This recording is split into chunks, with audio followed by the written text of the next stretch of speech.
ஒரு பையன் என் அம்மா மாதிரி பொண்டாட்டி வேணும்னு நினைப்பான். ஆனா ஒரு பொண்ணு நினைப்பா என் அம்மா மாதிரி வாழ்க்கை வேண்டான்னு. ஏன் தெரியுமா? ஒரு பையன் தன் அம்மாவை பார்க்கும்போது என் அம்மா எவ்வளவு தியாகம் செஞ்சாங்க, எவ்வளவு அட்ஜஸ்ட் பண்ணாங்க, எனக்கு வர்ற பொண்டாட்டியும் அப்படியே இருக்கணும்னு எதிர்பார்க்கறான். ஆனா அதே வீட்டுல வளர்ந்த ஒரு பொண்ணு தன் அம்மாவை பார்க்கும்போது என் அம்மா எவ்வளவு கஷ்டத்தை சுமக்குறாங்க, எத்தனை வழிய அமைதியா தாங்கிக்கிறாங்க, எனக்கு அந்த வாழ்க்கை வேண்டான்னு ஒரு எச்சரிக்கையா பாக்குறான். பையன் அவன் அம்மா மாதிரி பொண்ணு வேணும்னு சொல்லும் போது அவனுக்கு அம்மா பண்ண தியாகம் தான் நினைவுக்கு வரும். ஆனா ஒரு பொண்ணுக்கு அம்மா மாதிரி நம்ம மறுபடியும் சுமைய தாங்கிக்கிட்டு நசுங்கணுமான்னு தான் தோணும். இதுல உங்க அம்மா மேல எந்த தப்பும் இல்லப்பா. அவங்க இருந்த காலம் அப்படி இருந்துச்சு, அவங்க முடிஞ்சதை செஞ்சாங்க. ஆனா அந்த தியாகத்துக்கு காதல்னு பெயர் வச்சு இன்னொரு பொண்ணுகிட்ட அதை எதிர்பார்க்காத. உன் பொண்டாட்டியோ காதலியோ உன் அம்மாவோட ஒப்பிடாத. ஏன்னா அவங்க ஒரு தனி மனுஷி, அவங்க வாழ்றது தனி வாழ்க்கை, அதை யாராலையும் வாழ முடியாது. நாளைக்கு உன் மக அவ அம்மாவை பார்த்து அம்மா மாதிரி வாழணும்னு ஆசைப்படணுமே தவிர நான் அம்மா மாதிரி கஷ்டப்படக்கூடாதுன்னு நினைக்க கூடாது.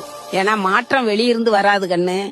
குடும்பம் மாறணும்னா அது நீதான் ஆரம்பிக்கணும். புரிஞ்சிருக்கும்னு நினைக்கிறேன்.